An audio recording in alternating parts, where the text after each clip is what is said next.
Hello everyone, how you doing? Merry Christmas.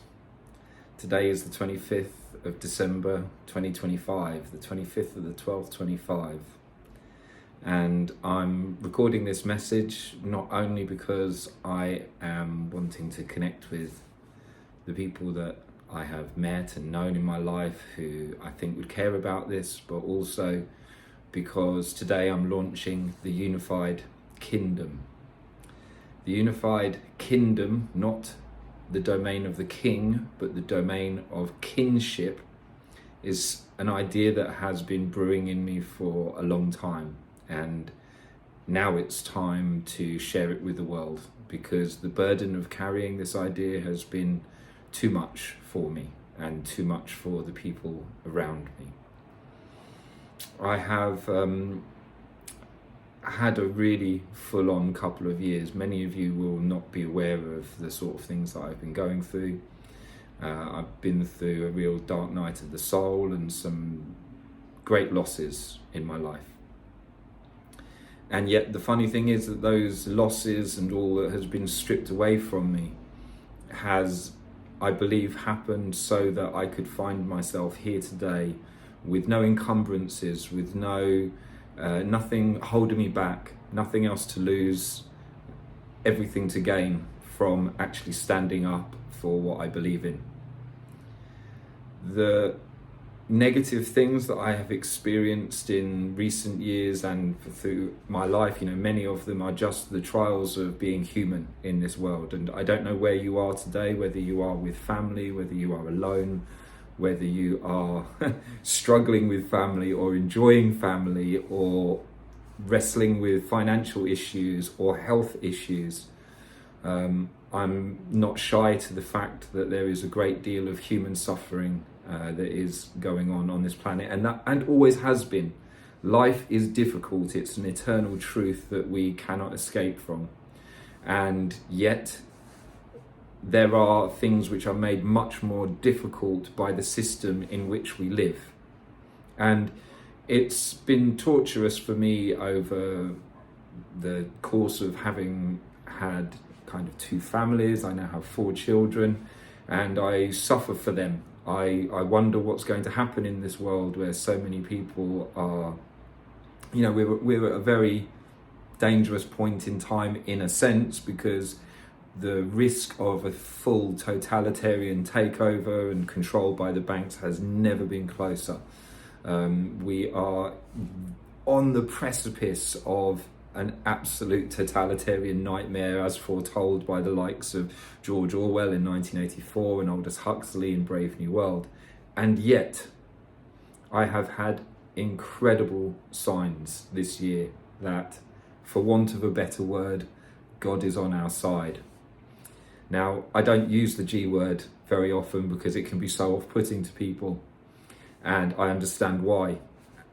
But what I have realised is that there is this undefinable, this indefinable mystery of existence. And I really don't care what word it's called by, whether you refer to it as mystery or quality or the source or the higher self, the deeper self, divinity, the eternal, the forever, the infinite, whatever form of undefinable language you use, or indefinable language, at the end of the day, to me, it comes down to the same thing. There is a mystery in which we live that we can never fully comprehend or fully experience. And the funny thing is that, or fully describe, and the crazy thing for me in this last year is that there have been numerous occasions where despite everything seeming lost, everything being, I've really touched some dark times, and yet there have been repeated signs, very clear signs to keep going. Now, one of the struggles that I've been going through, I know personally, is how to use my voice to speak up for the world that I believe is possible. There's a chap called Charles Eisenstein that has used this lovely phrase for years, that the world our hearts tell us is possible. So many of us can imagine a very different way of being on this planet. And I do think George Lucas with his Star Wars trilogy really kind of embedded some very powerful ideas. There's this empire that wishes to quantify and measure everything, to reduce everything to quantities and to financial value. And then there is the rebellion, which I might also call the cult of wow, which enjoys the mystery of life, that appreciates the beauty of existence and doesn't have to label it and name it out of existence. It has an inherent beauty, the beauty that we see in all children when they're born, that naked, native intelligence which is curious about the world and has a birthright to live and to exist on this planet. Now, it seems to me that if there were at any points in the past, in this country specifically, an idea of a united kingdom or an idea of a Great Britain, those ideas, those values have been sullied by some of the things that our governments and in fact, I think governments are at the heart of many of the problems that we have, because they are so easily turned for corruption. And it seems to me that now we are unequivocally in a time where state and corporate corruption it's not just a question of whether it's proven.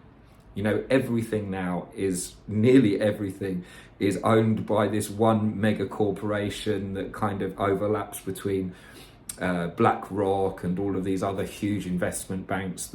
The attempt to take over civil society by banking interests and by financial interests is nearly complete. And there are so many ways that people can try to protest against things, and it's never sufficient, because whether you're anti-fascist, anti-capitalist, anti-racist, anti-just stop oil, anti-Israeli, there's so many ways that you can be anti things, and fighting for a negative just seems to absorb people's energy. I mean, it's so clear that protest these days has absolutely zero value. 3 million people recently signed a petition to say that they yearned to have no digital ID in this country, and that was just swept aside. 3 million people bothering to actually sign on a government petition to say no, we're done with this, and yet still it was completely ignored. The tools of democracy is just a sham at this point. And the United Kingdom and Great Britain are actually publicly, I believe, I can't remember if they're private or public limited companies, but ultimately they're owned by shareholders, they're businesses, they're corporations run for profit, and that is what's running this world into the ground. And it doesn't, it's interesting that at the moment there are a number of people that are now approaching the 40th day of a hunger strike. They're in jail in this country because they held up a placard to say Palestine action. And so there is this chunk of people who are in the midst of a massive hunger strike, and they're getting absolutely no publicity whatsoever. So protest is futile. And so I created this flag. I had the help of an amazing artist to refine it, but it was my design. And I originally called it the Union Hack. And the idea that it could hack into our ideas of what a union could be, what a country could be. And I held it for a long time, and it was gathering dust, and I didn't know what to do with it. I started taking it out on the streets, and it was there that the public renamed it the flag of all flags. I'd be walking along the street with it, and people go, "Oh my God, that's the flag of all flags!" And so it was named. I thought that was beautiful. It really describes what it is. But interestingly, these flags and this flag of all flags does not represent a country. It does not represent, none of these flags represent countries or political entities. This is apolitical. This is, all of these flags and the whole flag itself represent languages. The languages and the ways of thinking that are represented by those different parts of the world. And I think it's really important that we now begin to distinguish ourselves from the political entities, because we were born naked, native, indigenous beings on this planet. And we have been tricked into thinking that we are citizens. We are not citizens, we are denizens. If you don't know that word, have a look in the dictionary. A denizen belongs to the land. They have a sense of belonging to a place. And a citizen is someone who has been tricked into identifying with a government entity, with a state entity.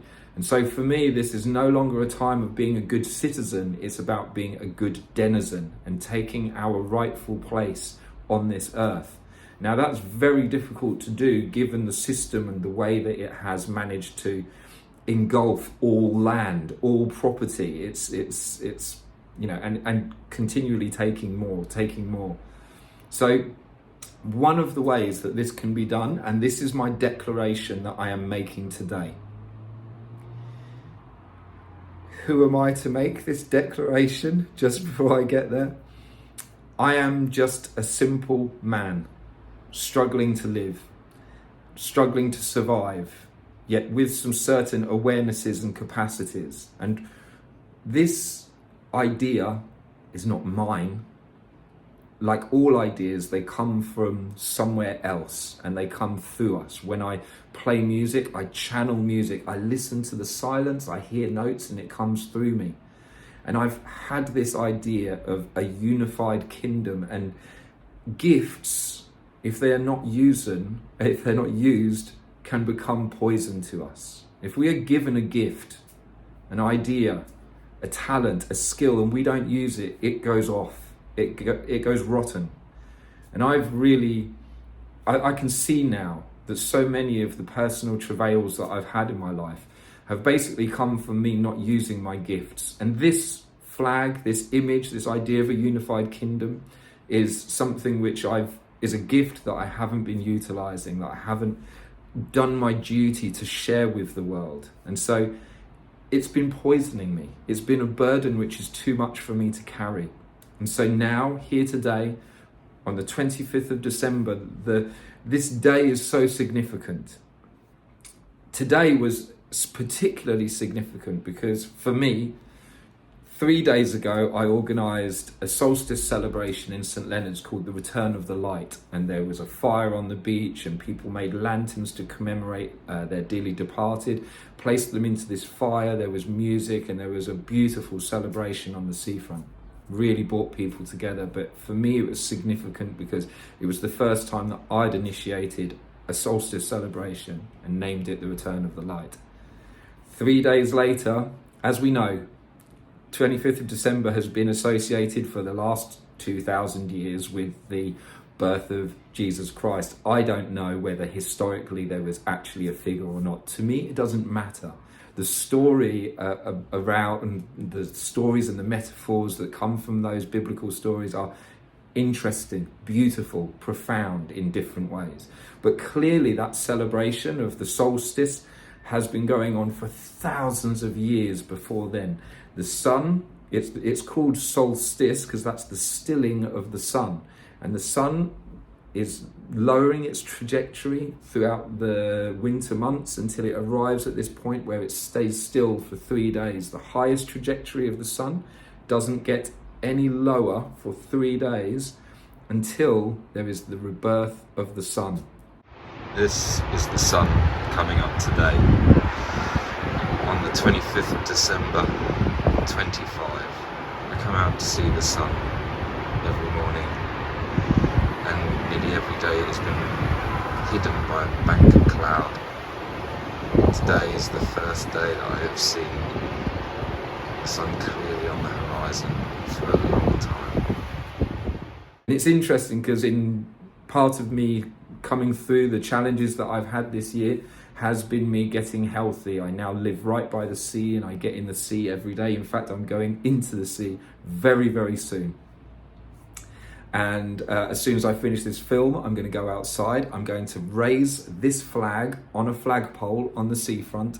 I'm going to dive in the sea and use that as a kind of baptism for me today, but also for this project. and then I'm going to do one further little ceremony in front of where I live, and then I'm going to go and enjoy my day with my family. Now, as the sun rises again, clearly long before the whole Christ story, people were celebrating the rising of the sun. We have passed through dark periods on Earth. About 12,000 years ago, the lights went out for 3 years. There was a meteorite or an asteroid that collided with the planet. There was volcanic ash, and for 3 years there was no light penetrating down to the Earth, or at least very, very little. The plant and vegetation almost completely died out. Animals nearly completely died out. In fact, 98% of all species on the planet apparently were killed in that process. And one can only imagine the darkness that was experienced by those remaining human beings as they wandered a barren land, desperate for food and desperate for the return of the sun. We are the children of those people. Those people that survived that dark, dark time were our ancestors. Every one of us came through that time, or at least our family lines managed to survive this desperate time. And yet here we are. And that's why we celebrate the return of the light, and why long before the story of Christ came along, people were already celebrating the winter solstice and the return of the light on the 25th of December, because it's a memory, it's a reminder of just how dark life can get. Well, it seems to me that we're in those pretty dark times again. And that's why I've chosen today to signify, to use this as an opportunity to launch the unified kingdom. Now, the unified kingdom is not king, it's not about the domain of the king, it's about the domain of human kinship. And all of the people from all of the places that you can see represented by these flags, we all share in common red blood beneath our skin. We all share what it is to know hunger, thirst, to need rest, to need love, connection, to need respect, to be understood, to need a home. And there are so many of these basic needs which are not being met, not because we don't have the resources, but because we don't have the political will to do so. In fact, it's the corporate political entities that are preventing the spread and the sharing of abundance that could transform this planet into heaven on earth. I mean, this world already is heaven on earth, but it's also in many times and places for people skating very close to hell on earth. So the idea of the unified kingdom is to enter a domain of kinship where we recognize that we share these common needs and we come together for something, not against something. We come together for unity, for kinship. Now, there is to this an extra level which I've been shy about, scared of doing until very recently, until science has told me that this is what indeed must be done. And it's about a declaration of jurisdiction. Diction in Latin means to say, juris is to swear or to speak law. And what most people don't understand about law is that it is spoken into being. Now, there are so many people, the entire justice system, all the legislation that exists to restrict human freedom, exists and is based upon the written word, upon books. We've got these massive books of laws and acts and statutes which are supposed to determine almost every aspect of human life. And yet, there's often this expectation that you've broken a law and you should know that law, but how can one ever know all of those laws? How can one ever understand the full impact of every statute that's been written down? It's impossible. It's nonsense. Way back in the past on this island, there was a clear system, and probably many other places too, but certainly enshrined in the origins of the British system of law were these simple adages. Do no harm is the whole of the law. do no harm is the whole of the law. If you don't harm another person, you can do what you want. Another one, my rights end where yours begin. These are two guiding principles that, if we follow them, will allow us to live in peace with each other. There's always going to be friction. There's human beings rub up against each other in lots of different ways, for fun, but also for pain. We can't help it. We hurt each other because of trying to live, trying to survive in this crazy world.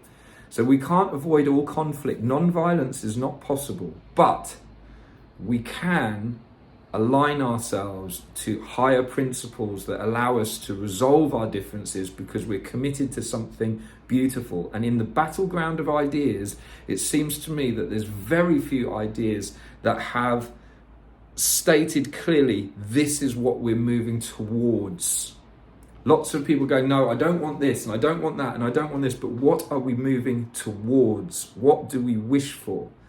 I wish for a unified kingdom, for the sake of my children, for my own sake. I need to live in a world where everything is not measured by money, but by human will and creativity, the capacity to transform this planet back into the Garden of Eden that it once was. What an adventure that is. Now, I was talking about jurisdiction and law. The thing is, when we say something, we can speak law into existence. And I am now stating that I am no longer a citizen of the United Kingdom. I am a denizen of a unified kingdom.